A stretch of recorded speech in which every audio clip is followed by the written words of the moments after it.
আসসালামু আলাইকুম বন্ধুরা, কেমন আছেন সবাই? আশা করি সবাই ভালো আছেন। আরও একটি ভিডিও নিয়ে হাজির হয়েছি। আজ আমি তৈরি করেছি গ্লাস কোস্টার বা টি কোস্টার। নতুন যারা ইউটিউবে ক্রোশেটের কাজ শিখছেন, যারা নতুন নতুন কাজ খুঁজেন সহজ করে করার জন্য, সহজ কাজ, তো তাদের জন্য এটি খুবই উপযোগী একটি ভিডিও, উপযোগী একটি কাজ। নতুনরা খুব সহজে ভিডিওটি দেখার মাধ্যমে কাজটি করতে পারবেন। তো চলুন মূল ভিডিও শুরু করি। আমি এটা তৈরি করতে নিয়েছি এখানে 1.5 mm হুক, আর আমি নিয়েছি চিকন সামারিয়ান সুতা। 1.5 mm হুক দিয়ে আমি ম্যাক্সিমাম কাজ করে থাকি। আপনারা যে কোনো সুতা, যে কোনো কাটা ইউজ করতে পারেন। প্রথমে আমরা এখানে একটা ম্যাজিক রিং দিয়ে নিব।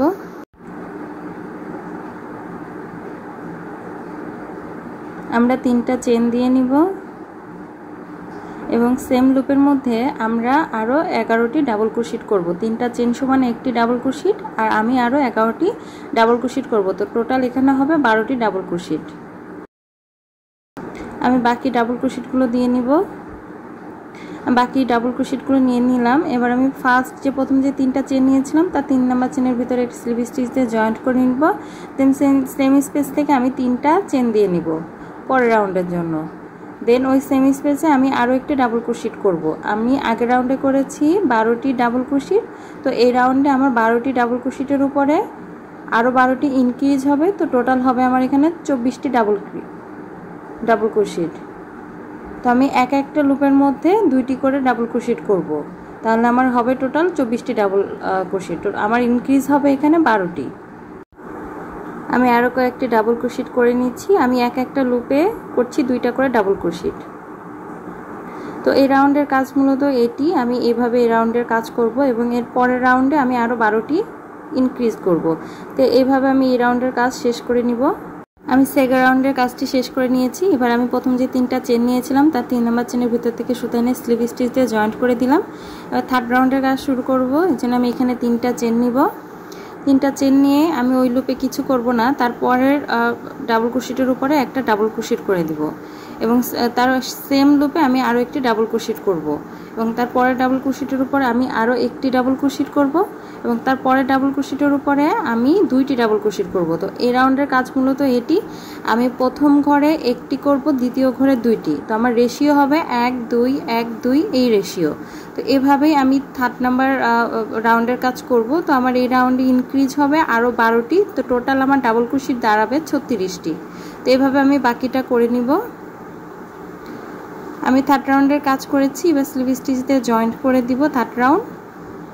দেন আমি ফোর্থ রাউন্ডে করব। ফোর্থ রাউন্ডে আমার ইনক্রিজ হবে 12টি, টোটাল হবে 48টি। তো আমি প্রথম ঘরে করব একটি ডাবল ক্রোশেট, সেকেন্ড ঘরেও করব একটি ডাবল ক্রোশেট এবং থার্ড ঘরে করব আমি 2টা ডাবল ক্রোশেট। তো এই রাউন্ডে আমার রেশিও হবে 1 1 2।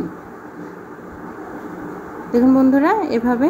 দেন আমি তারপরের লুপে একটি ডাবল ক্রোশেট করব, তারপরের লুপে একটি ডাবল ক্রোশেট করব এবং তারপরের লুপে 2টি ডাবল ক্রোশেট করব। তো এই রাউন্ডে আমার ইনক্রিজ হবে 12টি। এভাবে আমি ফোর্থ রাউন্ডের কাজও কমপ্লিট করব। 4 নাম্বার রাউন্ডের কাজ এমন। তো আমি যখন 5 নাম্বার রাউন্ড করব তখন আমার রেশিও হবে 1 1 1 2। তো এভাবে আমার যত আমি ম্যাটটি বড় করব তত আমার রেশিওর ইয়েটাও বাড়তে থাকবে। পরে আমার 5টার উপরে 2টা ডাবল ক্রোশেট হবে, 6টার উপর 2টা ডাবল ক্রোশেট হবে, এমন হবে। তো আমি এভাবে বাকি কাজটা করে নিব। আমি 4 নাম্বার রাউন্ডের কাজও কমপ্লিট করে নিয়েছি। এবার আমি 5 নাম্বার রাউন্ডের জন্য এখানে 3টি চেন দিয়ে নিব। দেন তার পরের লুপে আমি একটি ডাবল ক্রোশেট করব। তার পরের চেনে আমি আরও একটি ডাবল ক্রোশেট করব। আমরা 4 নাম্বার চেনে 2টি ডাবল ক্রোশেট করব। তো আমার 5 নাম্বার রাউন্ডের রেশিও হবে 1 1 1 2। 3টা সিঙ্গেল ডাবল ক্রোশেট আর তারপরে 2টা ডাবল ক্রোশেট। তো বন্ধুরা, প্রথম 3টি ঘরে আমি একটি করে ডাবল ক্রোশেট করব আর তারপরে 4 নাম্বার ঘরে করব 2টি ডাবল ক্রোশেট। তো এই রাউন্ডের রেশিও এটি। এখানে আমি 12টি ইনক্রিজ করব এই রাউন্ডে। প্রতিটা ঘরে আমার ঘর যত বাড়বে আমি প্রতিটা ঘরে 12টি করে ইনক্রিজ করব। তো 5 নাম্বার রাউন্ডের কাজ মূলত এটি। নতুন যারা আছেন তারা খুব সহজেই করতে পারবেন। এটি করা খুবই সহজ। শুধু আপনার কোন ঘরে কিভাবে কতটা বাড়ছে এটি জানলে আপনি এটি তৈরি করতে পারবেন। তো এভাবে আমি 5 নাম্বার রাউন্ডের কাজও করে নিব।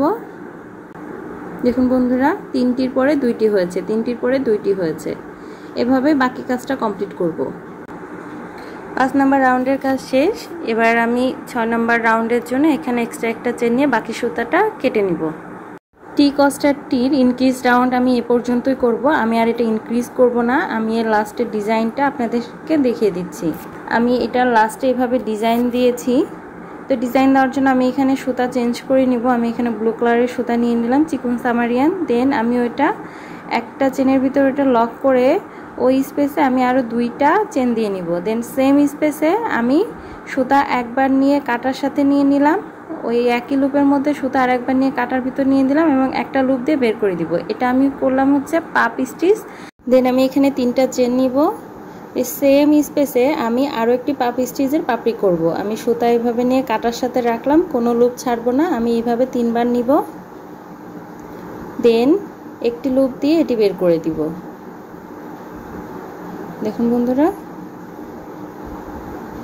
দেন আমি 2টা চেনের স্পেস বাদ দিব। আমি 2টা ডাবল ক্রোশেট বাদ দিয়ে 3rd নাম্বার ডাবল ক্রোশেটের উপর আরও একটি পাপ স্টিচ করে নিব। দেখুন বন্ধুরা, পাপ স্টিচ কীভাবে করতে হয়। 3টা লুপ কাটার সাথে এভাবে নিয়ে আমি একটা লুপ দিয়ে এভাবে বের করে দিব। দেন মাঝের স্পেসে 3টা চেন দিব। দেন ওই সেম চেনের ভিতর আমি আরও একটি পাপ স্টিচের পাপড়ি করব। এটা আমার হলো লাভ শেপ, পাপ স্টিচ দিয়ে লাভ শেপ তৈরি করেছি। দেন আমি 2টা চেন বাদ দিয়ে 3rd নাম্বার চেনের ভিতর আরও একটি পাপ স্টিচ করে নিব। আপনারা একটু মনোযোগ দিয়ে দেখলে বুঝতে পারবেন আমি খুব সহজভাবে বোঝানোর চেষ্টা করেছি, দেখানোর চেষ্টা করেছি। নতুন যারা আছেন তারা একটু মনোযোগ দিয়ে দেখলেই বুঝতে পারবেন। আমরা চোখের দেখায় অনেক কিছু শিখে ফেলি, অনেক কঠিন কঠিন জিনিসও আমরা চোখের দেখাতেই শিখে ফেলতে পারি। তো আশা করি আপনারা অবশ্যই এটা শিখতে পারবেন। আমি 2টি চেনের স্পেস বাদ দিয়ে 3rd নাম্বার চেনের ভিতরে আরও একটি পাপ স্টিচ করে নিচ্ছি। তো এই রাউন্ডের কাজ মূলত আমার এটি, আমি একটি করে পাপ স্টিচ তৈরি করব আর মাঝে আমি 2টা করে চেনের গ্যাপ দিব। আর আমার একটা পাপ স্টিচের 2টা পাপড়ির মাঝে আমি দিব 3টি করে চেন। নতুন যারা কুশি কাটার কাজ শিখছেন বা নতুন নতুন শিখেছেন, যারা সহজ সহজ কাজ খুঁজেন করার জন্য, তাদের জন্য এটি খুব উপযোগী একটি কোস্টার, উপযোগী ভিডিও। আপনারা খুব সহজে এটি তৈরি করতে পারবেন খুব অল্প সময়ে। তো আমি এই পাপ স্টিচ, বাকি পাপ স্টিচগুলো আমি অফ ক্যামেরায় করে নিব, বাকি কাজটা দেখিয়ে দিচ্ছি। আমি পাপ স্টিচগুলো করে নিয়েছি। এবার আমি প্রথম যে 2টা চেন নিয়েছিলাম তার 2 নাম্বার চেনের ভিতর থেকে এভাবে সুতা এনে এটা স্লিপ স্টিচ দিয়ে জয়েন্ট করে দিব। দেন আমি এক্সট্রা একটা সুতা নিয়ে বাড়তি সুতাটা কেটে নিব। আমার হয়ে গেল পাপ স্টিচের যে রাউন্ডটি, ডিজাইনের রাউন্ডটি। এবার আমি লাস্ট রাউন্ডটি করব। লাস্ট রাউন্ডের কাজটি করা খুবই সহজ। এটার জন্য আমি একটা স্লিপ নট দিয়ে নিব এবং আমি যে কোনো একটা সাইড থেকে সুতাটা এভাবে বের করে নিব। দেখুন বন্ধুরা, এভাবে আমি একটা সিঙ্গেল ক্রোশেট দিয়ে জয়েন করে নিচ্ছি। দেন আমি যে 3টা চেনের গ্যাপ, সেই 3টা চেনের গ্যাপে আমি 6টা করে ডাবল ক্রোশেট করব। ওই একই লুপের মধ্যে আমি 6টা ডাবল ক্রোশেট করব। আমি আগের রাউন্ডে যে পাপ স্টিচের মাঝে 3টা করে চেনের গ্যাপ রেখেছি, ওই 3টা চেনের গ্যাপে আমি 6টা ডাবল ক্রোশেট করে নিব। 6টা ডাবল ক্রোশেট করা হয়ে গেলে আমি 2টা পাপ স্টিচের মাঝের স্পেসে এটা জয়েন্ট করে দিব সিঙ্গেল ক্রোশেট দিয়ে। দেখুন বন্ধুরা, এভাবে সিঙ্গেল ক্রোশেট দিয়ে জয়েন্ট করে দিব। দেন আমি তার পরের ঘরে আবার 6টি ডাবল ক্রোশেট করব। তো আমার এই রাউন্ডের কাজ মূলত এটি, আমি পাপ স্টিচের মাঝে 3টি চেনের গ্যাপে 6টি ডাবল ক্রোশেট করব এবং তার পরের স্পেসে আমি সিঙ্গেল ক্রোশেট দিয়ে সেটি জয়েন্ট করে দিব।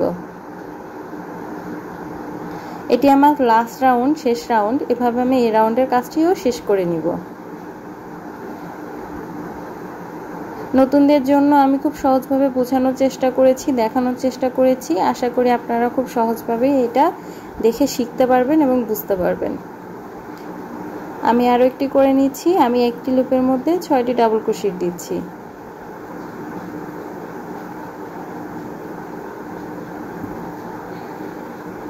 দেখুন বন্ধুরা, তার পরের স্পেসে আমি এটা জয়েন্ট করে দেব সিঙ্গেল ক্রোশেট দিয়ে এবং আমি তার পরের স্পেসে আরও 6টি ডাবল ক্রোশেট করে নিচ্ছি।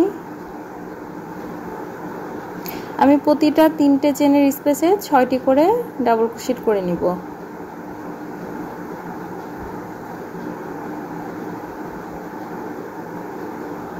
এবং তার পরের স্পেসে সিঙ্গেল ক্রোশেট দিয়ে জয়েন্ট করে দিব। দেখুন এমন হবে। তো আমি বাকি কাজটি অফ ক্যামেরায় করে নিব এবং জয়েন্টের কাজটা আপনাদের সাথে শেয়ার করব। আমি বাকি কাজটা অফ ক্যামেরায় করে নিয়েছি। তো আমি প্রথম যে সিঙ্গেল ক্রোশেট দিয়ে কাজটা শুরু করেছিলাম সেই সিঙ্গেল ক্রোশেটের ভিতর থেকে সুতা এনে আমি স্লিপ স্টিচ দিয়ে জয়েন্ট করে দিব এবং এক্সট্রা একটা চেন নিয়ে বাড়তি একটু সুতা রেখে বাকি সুতাটা কেটে নিব এবং আমি বাড়তি সুতাটা এভাবে ম্যাটের পিছন দিক থেকে হাইড করে দেব যাতে আমার সুতাটা টাইট হয়ে থাকে, খুলে না যায়। আমি খুব সহজভাবে গ্লাস ম্যাটটি তৈরি করার চেষ্টা করেছি, নতুনদেরকে খুব সহজভাবে বোঝানোর চেষ্টা করেছি। আশা করি আমার ভিডিওটি আপনাদের ভালো লেগেছে। যদি ভালো লাগে তাহলে অবশ্যই একটি লাইক দিবেন আর ভিডিওটি সবার আগে দেখার জন্য সাবস্ক্রাইব করে বেল আইকনটি অন করে দিবেন। সবাই ভালো থাকবেন। আজ এতটুকুই। আল্লাহ হাফেজ।